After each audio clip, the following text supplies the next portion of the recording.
거기 16번 보시면 저기에다가 밑줄 지세요. 작성 기준. 우리 아까 잠깐 써드렸었는데 재무상태표 작성 기준하고 손익계산서 작성 기준이 있습니다. 그래서 둘 다 총금액으로 쓰라고 되어 있어요. 그래서 무슨 주의요? 총액주의. 그래서 총금액으로 적어라. 그 다음에 구분해서 뭐 한다고요? 표시해요. 그래서 재무상태표예요. 구분해서 표시한다고 해서. 그 다음에 손익계산서는 구분해서 뭐예요? 계산해요. 그래서 계산서예요. 그 다음에 유동성 배열법. 유동성 배열법의 뜻이 뭐냐면 현금화가 빠른 순서대로. 그래서 유동 먼저 써요? 비유동 먼저 써요? 유동 먼저 쓰잖아요. 그 다음에 비용은 무슨 주의라고요? 발생주의. 그 다음에 결론은 몇 년 기준이란 뜻이에요? 1년 기준으로 우리 나눠주죠. 그 다음에 수익은 무슨 주의요? 실현주의. 그래서 실현이라는 게 돈 받는 게 확실하냐.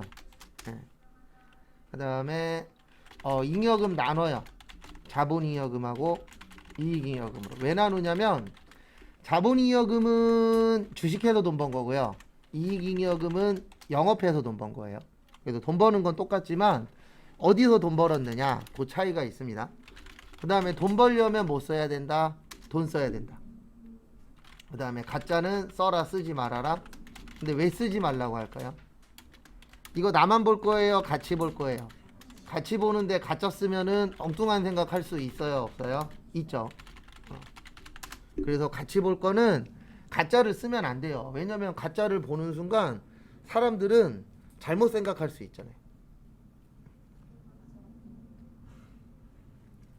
항상 가짜하고 진짜하고 구별해야 되는데 그게 힘들어요. 왜냐면 그걸 만드는 사람이 가짜를 진짜처럼 만들고 진짜는 가짜처럼 만들고 이런 거 잘하잖아요. 그래서 우리가 항상 여러 가지 이런 걸 보고 나서 이게 진짜인지 가짜인지 구별하는 연습을 해야 되는데 쉽진 않습니다. 그래서 정답은 4번. 특정 수익의 이연 이런 건 없어요. 이연이라는 건 내년으로 넘기는 거예요. 그 다음에 17번 저기에다 밑줄 치세요. 수익비용 대응. 그래서 수익비용 대응이 뭐냐면 많이 벌면 돈 많이 쓰고 적게 벌면 돈 적게 써야 되죠. 그걸 수익비용 대응이라고 하는데 정답은 4번이에요. 왜 그런지는 설명 다 드릴 겁니다. 일단 우리 정률법 구하는 공식 어떻게 되죠? 취득원가 마이너스 감가상각 누계액 곱하기 정률. 그래서 얘의 특징은요, 초기에 감가상각비가 커요.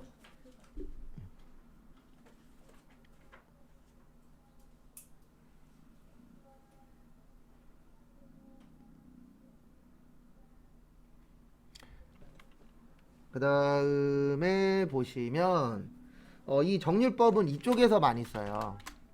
기계 관련된 거. 그래서 우리가 만약에 집에서 기계를 살 때 새 거 살라 그래요? 헌 거 살라 그래요? 네, 왜요? 새 거가 고장 안 나잖아요. 일도 잘하고. 그러니까 새 걸 살려고 하는 겁니다. 그래서 뭐냐면 만약에 기계장치로 예를 들어 드릴게요. 그럼 기계장치가 초반에 일을 열심히 잘 하겠죠. 그러면 수익이 어떻게 되죠?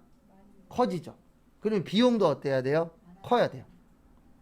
근데 이제 우리가 시간이 지나면 지날수록 기계가 고장도 나고 그 다음에 잘 안 돌아가고 그러다 보니까 기존에는 100개 만들었었던 게 시간이 지나면 뭐 80개, 70개 이런 식으로 줄어들잖아요.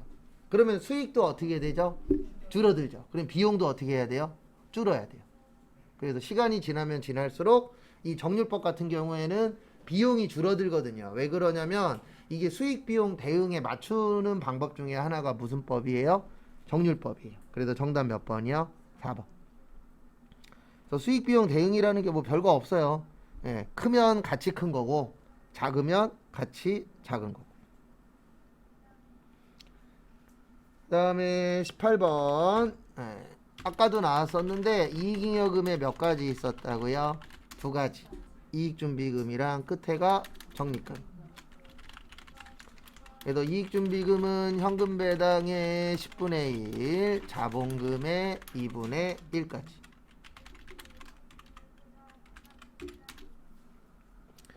그 다음에 19번은 저기에다 밑줄 치세요. 부채. 일단 정답은 4번이에요. 그리고 1번은 바뀌었어요. 예전에는 퇴직급여 충당금이었는데 지금은 퇴직급여 충당 부채라 그래요. 그러면 부채성 충당금 맞잖아요. 그리고 2번하고 3번은 컨트롤 F로 찾으면 없어요. 4번인데 여기 보세요. 여기 가서 컨트롤 뭐야? F. 대손 충당금 치면 얘는 어디에 있어요? 자산에 있잖아요. 근데 지금 물어본 거는 뭐예요? 부채가 아닌 거 물어봤잖아요. 그래서 몇 번이요? 4번. 근데 얘는 왜 자산이냐면 그 대손 충당금하고 저기 뭐냐 감가상각 누계 얘네들은 자산에서 빼는 역할을 하는 거예요. 근데 왜 빼냐면 대손은 못 받을 돈이잖아요. 그럼 받을 거에서 빼고 감가상각 누계액은 가치가 떨어진 거잖아요. 그래서 유형자산에서 뭐예요? 빼요. 그래서 얘네 둘은 하는 역할이 자산에서 빼는 역할이기 때문에 부채성이 아니고 자산성이에요. 그래서 정답은 몇 번이요? 3. 그리고 이런 거 나오면 일단 컨트롤 F로 한 번씩 쳐보세요. 그러면 4번에 대손 충당금은 자산 쪽에 들어가 있어요.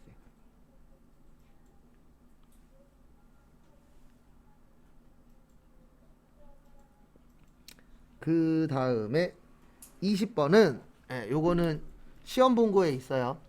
자산은 부채 플러스 뭐예요? 자본이에요. 요걸 회계 등식이라고 해요.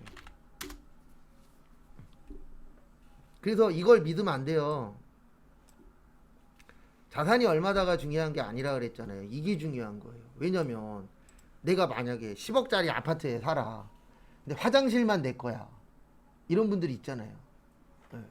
그게 왜 그러냐면 10억짜리 아파트지만 내 돈이 얼마 들어갔냐, 남의 돈이 얼마 들어갔냐 중요하잖아요. 그러니까 누가 얼마짜리 뭐 있대. 그러면 꼭 물어보세요. 빚 얼마야? 네 돈 얼마 들어갔어? 그래서 저는 지금 복층 빌라 사는데 아래층은 제 거고 위에 층은 저기 국민은행 거예요. 열심히 지금 갖고 있습니다.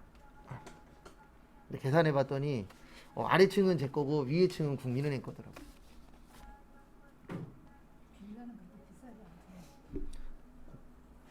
그렇게 비싸진 않은데 그래도 어쨌든 뭐 제가 모아봤자 얼마나 모았겠어요. 저 큰 거 한 장밖에 못 모았어요.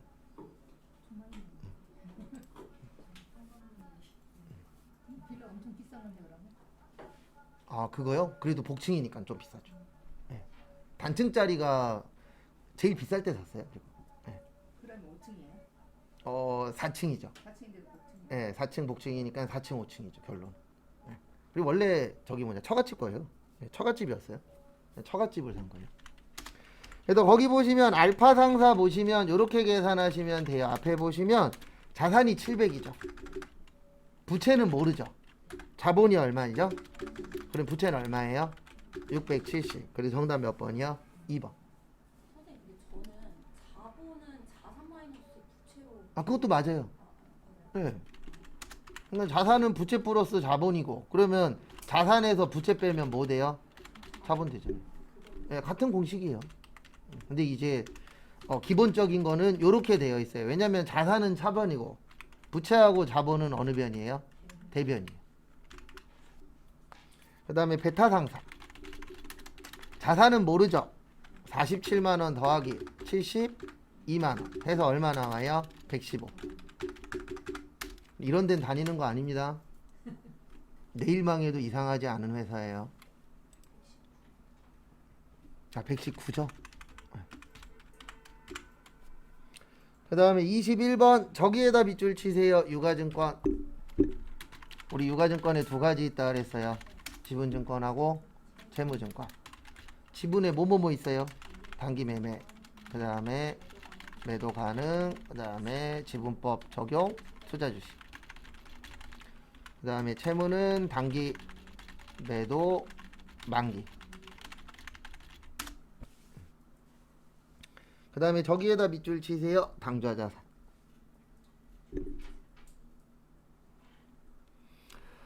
우리 자산에는 크게 두 가지로 나눠요. 유동하고 비유동.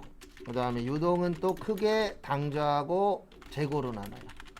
그 다음에 비유동은 크게 투자, 유형, 무형, 기타로 나누는데 여기 보세요. 여기 계정과목 및 조교 등록 있잖아요. 여기 들어가면 여기 왼쪽에 다 있어요. 당좌, 재고, 투자, 유형, 무형, 기타. 있어요? 없어요? 있죠. 무조건 외우려고 하지 마세요. 시험장 가서 이거 봐도 누구도 뭐라고 안 해요. 얘만 안 들어가면 돼요. 인터넷만. 여기 안에서는 뭘 보든 상관없어요. 왜냐면 저희는 이론하고 실기를 같이 보는 시험이라. 그래서 결론은 당좌자산이니까 몇 년 이내예요? 1년 이내예요. 그러면 무슨 증권? 단기 매매증권. 그래서 여기에서 얘기하는 거는 단기 매매증권이에요. 그 다음에 1번에 보시면 시장성 있는 주식이라고 있거든요. 시장성 있는 주식이 단기 매매증권이에요. 왜 그러냐면 우리 시장 가죠. 시장에서 뭐해요? 네. 시장에서 사고 팔잖아요. 그래서 시장성 있는 주식의 뜻이 뭐냐면 사고 팔기가 어떻다? 쉽다. 그 뜻이에요. 그 다음에 시장성 없는 주식이라고 나오면 매도 가능 증권이에요. 그래서 시장성이 있냐 없냐. 왜냐면 시장성이 없다는 얘기는 1년 안에 팔기가 힘들다는 얘기거든요.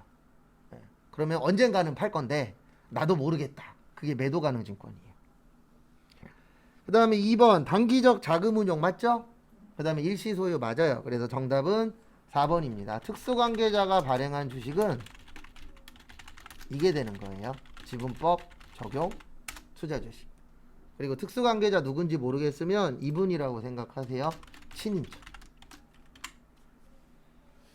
대부분 주식 자기들 가족들끼리 갖고 있잖아요. 왜 가족들끼리 갖고 있어요? 뭐 하려고? 그 회사를 지배하려고. 그래서 지배 목적으로 갖고 있는 걸 지분법 적용 투자 주식이라고 해요. 그리고 항상 문제는 이분들이 문제입니다. 특수관계자가. 직원들이 잘못해서 망하는 경우도 있긴 있지만 그 확률보다는 특수관계자가 문제 생겨서 회사가 위태로운 경우가 비율로 봤을 때는 훨씬 더 많아요. 그래서 지배 목적으로 갖고 있는 걸 지분법 적용 투자 주식. 그리고 22번처럼 나오면 컨트롤 F로 열심히 찾으시면 3번 나와요. 그리고 얘 잘 봐두세요. 이거 앞으로 많이 나옵니다. 매도 가능 증권 평가 이익이나 평가 손실은 기타 포괄 손익 누계액이라 그래서 얘네는 수익 비용 아니에요. 자본이에요. 그래서 정답은 3번. 그리고 이런 종류 물어보면은 꼭 기억하셔야 되는 게 눈으로 풀지 마시고 손으로 푸세요. 네. 확실히 기억나면은 기억나는 걸로 하시면 되는데 애매하면은 무조건 컨트롤 F 가지고 찾는 게 더 편할 거예요. 그 다음에 23번은 오늘 한 문제 풀고 앞으로 없습니다. 23번 잘 안 나와요. 그래서 시험에 나오면 어렵습니다. 그래서 제가 문제 풀 때 요거는 어려울 거예요. 그러면 무조건 둘 중에 하나예요. 내용이 어렵던가 자주 안 나오던가. 얘는 둘 다예요. 23번. 거기 보시면 저기에다 밑줄 치세요. 간모 마지막에. 간모의 뜻. 네, 무슨 부족?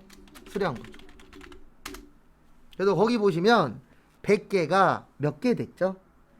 그러면 몇 개 없어졌어요? 20개. 그 다음에 요게 키포인트입니다. 20원이에요? 18원이에요? 네, 20원이에요. 왜냐면 금액 떨어진 거는 평가라 그래요. 그래서 금액은 손대시면 안 돼요. 그래서 400원 나옵니다. 정답은 몇 번이요? 1번. 그 다음에 요게 감모 손실이에요. 그 다음에 평가 손실은 이렇게 구하는 거예요. 어떻게 구하냐면 지금 몇 개 남았죠? 80개 남았죠. 몇 개 남았어요? 80개. 그 다음에 얼마 떨어졌죠? 아니죠. 얼마 떨어졌어요? 2원 떨어졌죠. 그러면 160원. 요게 평가 손실. 평가는 뭐냐면 금액 조정하는 걸 평가라고 해요. 그래서 요게 재고자산 무슨 손실이요?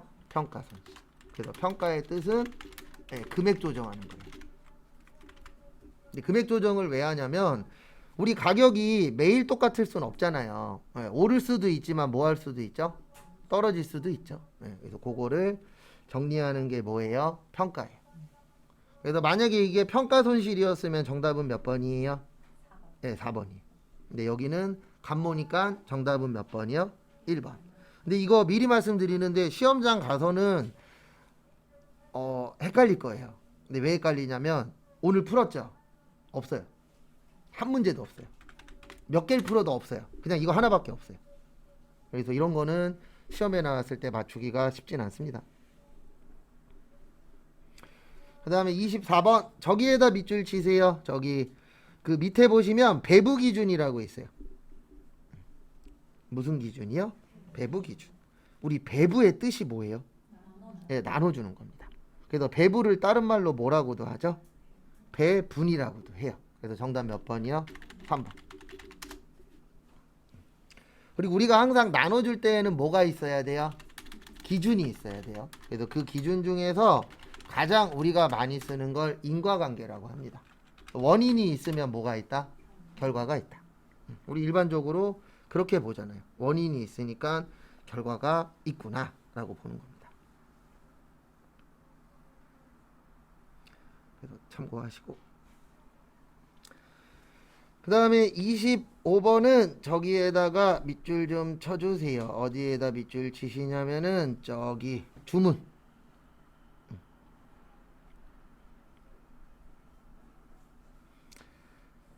앞으로 제가 제일 많이 쓰는 것 중에 하나예요. 뭐 많이 쓰냐면 이거 많이 써요. 개별 원가 계산하고, 그 다음에 무슨 원가 계산이요? 종합 원가 계산. 요거 엄청 많이 쓸 거예요. 왜 많이 쓰냐면 시험에 잘 나와요. 그래서 다품종, 소량, 주문, 생산. 그 다음에 종합은 뭐요? 네, 소품종, 대량 생산. 그래서 작업 지시서, 왜 이래? 지시서, 제조 지시서, 작업 원가표. 그 다음에 공정하고 뭐요? 완성품, 환산량. 그 다음에 누가 중요하다? 제조 간접비의 배부가 중요. 그 다음에 누가 중요해요? 기말 제공품.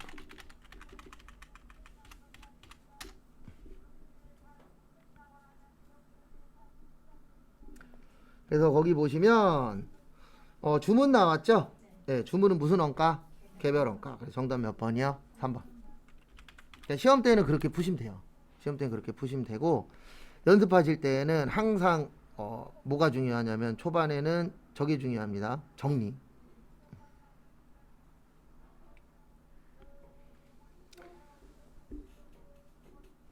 그 다음에 보실 게 26번은 저기에다 밑줄 치세요. 재료비.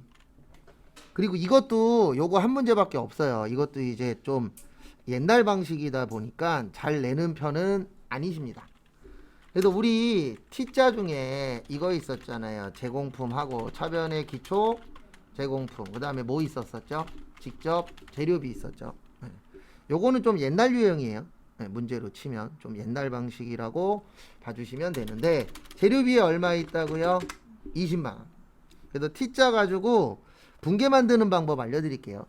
그래서 T자로 분계는 어떻게 만드시는 거냐면 이렇게 만드는 거예요. 여기 위에 뭐라고 있죠? 얘를 끌고 오는 거예요. 근데 끌고 오는데 이쪽으로 뚫고 들어가시면 안 돼요. 그러니까 제가 잠깐 선으로 보여드리면, 컴퓨터야? 제게 반응이 좀 늦어요.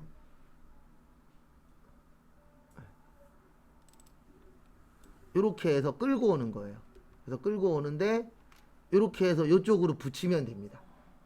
뚫고 들어오시면 안 돼요. 그러면 제공품이 어느 쪽 가서 붙죠? 왼쪽 가서 붙죠. 차변 가서. 그래서 차변에 무슨 품? 제공품. 그 다음에 대변에 무슨 재료비? 직접 재료비. 그럼 몇 번이요? 3번. 근데 요즘엔 이런 문제 안 내요. 왜 안 내냐면 이거는 예전에 그 부기 시절에 배웠었던 방식이고, 요즘엔 이런 거 왜 안 내냐면 딴 것 때문이 아니고요. 이런 거 작성을 우리가 해요? 컴퓨터가 해줘요? 컴퓨터가 해주죠. 그래서 역추적 못해도 상관없거든요. 지금은. 근데 저도 이제 수기로 배워서 이렇게 하면 붕괴가 나온다라는 건 알고는 있는데 요즘엔 그렇게 쓰는 방식은 아니에요. 그리고 제발 찍는 것까지는 괜찮은데요. 찍을 때 찍더라도 몇 번은 아니에요. 2번하고 4번은 아니에요. 예, 찍을 때 모르겠으면은요. 지문에 있는 글씨 놓고 찍으세요. 그러면 10개 찍는다라고 치면 5개 이상은 맞아요. 예. 근데 어떤 분들은 꼭 거꾸로 찍더라고요. 거꾸로 찍으시면 안 됩니다. 그리고 안 찍는 게 가장 좋긴 한데 이건 알고 계셔야 돼요. 시험장 가시면 이론에서 많으면 3개, 예, 적으면 하나 정도는 찍을 거예요. 왜냐하면 처음 보는 게 한두 개는 꼭 나오거든요. 기억 안 나는 거야 어쩔 수 없지만, 예, 기억 안 나는 게 아니고 이런 것도 있었어? 라고 생각이 드는 게 한두 개씩은 꼬박꼬박 나와요. 그리고 안 나오면은 합격률이 높은 겁니다. 그 다음에 27번은 저기에다가 밑줄 치세요. 원재료. 우리 T자 외울 때 이거 외운 적 있었어요. 재료비 구하는 공식. 기초 원재료 더하기 단기 원재료 매입액 빼기 기말 원재료. 얘가 지금 필요한 거예요. 왜냐면 거기 지문에 써 있잖아요. 원재료라고. 기초 원재료 얼마예요? 15. 단기 원재료는 460. 기말 얼마예요? 12. 그래서 463만. 아직 안 끝났어요. 이거 가지고 또 T자를 또 그려야 돼요. 그래서 제가 분명히 그랬죠. 원가에게는 암기 잘하는 사람이 많이 맞아요. 왜냐면 시험 문제가 이렇게 나와요. 외웠어? 그러면 맞출 확률이 올라가. 못 외웠어? 그러면 틀릴 확률이 올라가. 이렇게 내요 원래. 이것만 그릴 수 있으면 그 다음부터는 산수예요. 기초제공품 얼마래요? 28. 좀 전에 재료 구했잖아요. 463만원. 노무비 얼마예요? 280. 간접비 얼마예요? 350. 없는 건 신경 쓰지 마세요. 그 다음에 기말 얼마예요? 30. 우리 딴 건 몰라도 이건 알아야 됩니다. 차변과 대변 어때야 된다? 같아야 된다. 1091만원. 왜냐면 8하고 3 더하면 몇이죠? 1이죠. 예, 1 들어가는 게 몇 번밖에 없어요? 3번밖에. 근데 원래 제일 좋은 건 계산 다 해봐야 돼요. 이런 식으로 나와요. 그래서 어쩔 수 없이 제가 원가회계 때 그 얘기 드렸잖아요. 암기 잘하는 사람이 원가회계는 많이 맞을 거라고. 왜냐면 시험 문제가 이런 식으로 내. 그리고 이거 120개는 당연히 다 맞으면 행복하지만 지금 우리가 하는 건 맞기 위해서 하는 건 아니에요. 이렇게 시험 문제가 나오니까 이렇게 준비를 해야 되겠구나. 네, 그걸 보시면 도움이 좀 되실 겁니다.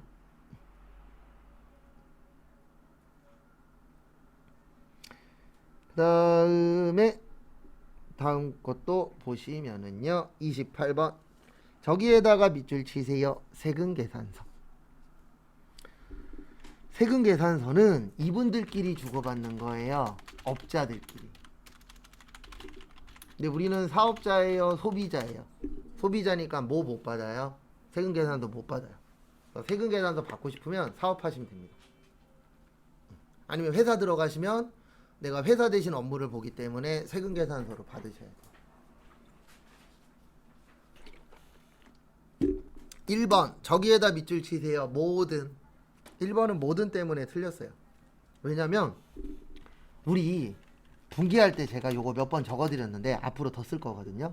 영세에는 영세율 세금계산서, 내국, 신용장, 로컬, LC, 구매, 확인서. 그러면 영세율 세금계산서 있어요, 없어요? 근데 거기 1번에 뭐라고 되어 있어요? 면제된다. 이게 없단 얘기잖아요. 그래서 1번 틀린 거예요. 면제는 안 한다는 얘기예요. 그 다음에 2번. 정답은 2번이에요. 우리 증빙에 4가지 있었죠. 세금계산서, 계산서, 신용카드, 현금영수증. 그래서 정답은 2번. 필수적인 자료를 증빙이라고 해요. 그 다음에 3번. 면세는 세금계산서예요, 계산서예요? 면세는 계산서예요. 그리고 계산서 나오면 무조건 면세예요. 왜냐면 면세의 뜻이 세금이 없는 거잖아요. 네. 그러니까 세금 계산서와 계산서의 차이는 뭐예요? 세금이 있느냐 없느냐. 그 다음에 4번 필요적 기재사항 4가지 있죠. 뭐 있어요? 공급, 하는 자의 등록번호, 그 다음에 상호 및 성명, 그 다음에 공급 받는 자의 뭐요? 네. 왜 이렇게 오타가 잘 나냐. 그 다음에 작성, 연월일, 공급가액과 세 중에 하나라도 빠지면 안 돼요. 근데 거기는 빠져도 효력이 인정된다. 그래서 정답은 2번. 그리고 이건 꼭 알고 계셔야 돼요. 저한테 제가 지금까지 수업하면서 가장 많이 들은 얘기인데 무슨 얘기냐면 같이 하면 잘 되는데 혼자 하면 안 돼요. 이 얘기 제일 많이 하세요. 네. 근데 혼자 해서 되게끔 만드셔야 됩니다. 왜냐면 시험장 가면 여러분 혼자 봐야 되잖아요. 네. 그래도 그 단계를 넘어가야 되는데 그게 무슨 뜻이냐면 알기는 아는데 아직 확실히는 모른다는 뜻이에요. 그래도 제가 옆에서 조금만 힌트 드리면 답에 가까이는 가세요. 근데 그 힌트를 나중에 혼자 만들어야 됩니다. 그 다음에 29번은 저기에다 밑줄 치세요. 면세. 제가 앞으로 면세 나오면 이 말을 많이 할 거예요. 면세는 불완전 면세제도라고 하고 안 돌려줘요. 근데 지금 이 문제에 필요한 건 이거예요. 주로 저소득층과 관련되어 있고요. 그 다음에 기초생활 필수품. 우리 살아가는데 꼭 필요한 게 뭐예요? 면세 물품들이 많아요. 우리 면세 되려면 뭐가 나와야 된다? 계산서. 그래서 모르겠으면 이렇게 보는 것도 방법이에요. 싸냐 비싸냐. 그 다음에 가공이 된지 안 됐냐. 가공되면 과세예요. 일반적으로.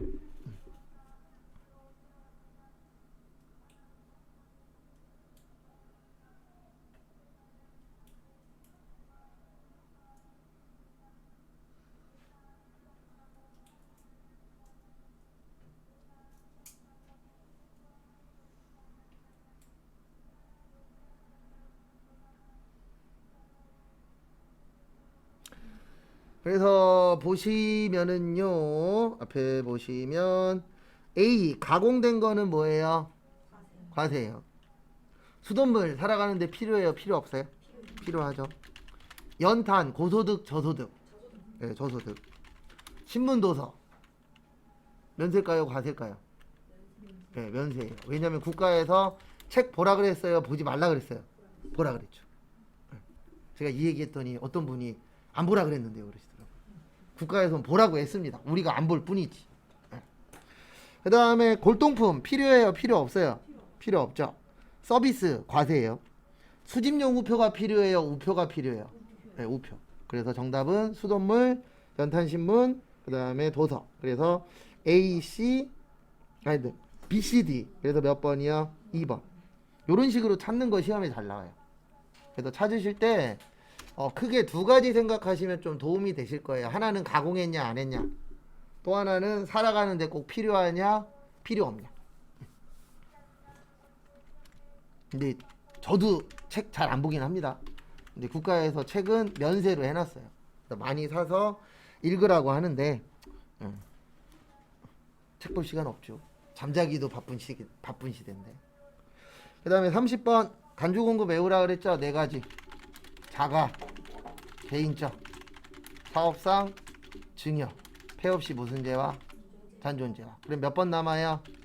네, 그래서 정답 4번. 왜 외우라 그러는지 조금씩 이해되죠. 시험 문제가 이렇게 내는 문제가 한 반 정도 나와요. 그러니까 이론 15개 중에서 반은 외운 거, 반은 이해하는 거, 이렇게 보시면 돼요. 그래도 외운 거에서 최대한 많이 맞추고 그 다음에 시험 볼 때까지 이해하는 양을 늘려서 우리 목표는 몇 개 이상이라고요? 10개 이상은 맞아야 합격할 수 있어요. 왜냐면 70점 합격이잖아요. 맞죠? 이론이 15문제예요. 그래 합격하려면 원래 11개인가 12개를 맞아야 되는데 솔직히 이론에서 10개 맞기가 쉽진 않거든요. 그래서 우리 목표는 10개고 그 다음에 마지노선은 8개예요. 8개 밑으로 떨어지면 붙기 힘들어요. 왜냐면 이론 만약에 8개 맞잖아요. 그러면 실기를 4개까지 5개까지 틀려도 돼요. 근데 8개 밑으로 떨어지잖아요. 그러면 실기를 4개 틀려야 돼요. 그래서 목표는 그렇게 되어 있고요. 숙제는 31번부터 몇 번까지요? 네, 45번까지 숙제입니다. 참고하시고.